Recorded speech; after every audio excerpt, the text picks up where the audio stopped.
Gördüyünüz Samsung markalı paltaryandı. Sizə bir dənə məlumat verəcəm. Deməli, Samsung markalı paltaryanlarla adnarazı baklarla, şuruplu bakların fərqi nədir? Bu dəqiqə onu izah edəcəm. Diqqətlə axıra qədər baxın.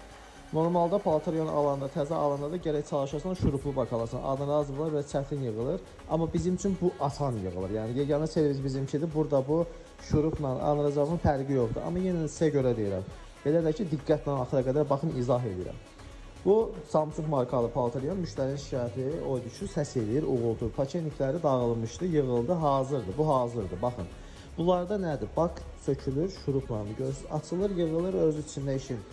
Amma adnarazı baklar isə şurupu yoxdur, kəsilib yığılmalıdır.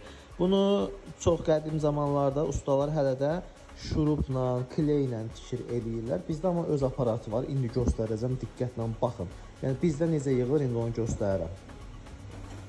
Diqqətlə baxın, göstərirəm.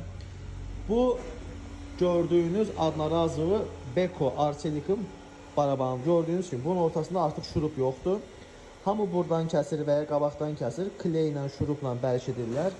O artıq yəni ki, keyfiyyətli və yaxşı iş saymıram artıq mənə. O çox köhnə versiyada qaldı. Artıq yenilənmiş versiyada belədir.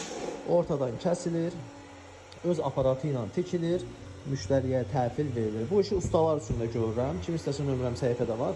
Sən gələsin, desin qardaşım, mən bunu neçə düzəldəcəksən, mən ustayam, gətirəcəm sənin yanına düzəldəcəksən mənim üçün. Bəli, bu işləri də görürük. Gördüyünüz kimi kəsilib yığılıb, artıq hazır vəziyyətdə. Səsinə də baxın.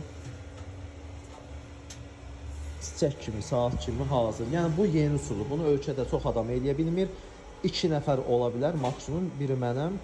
Digər ikincini tanımıram hələ ki. Yəni deyirlər var ortalıqda, amma da həmin adam yoxdur. Kim istəsə adnarazı baklarını belə yığıb verə bilərəm onlara.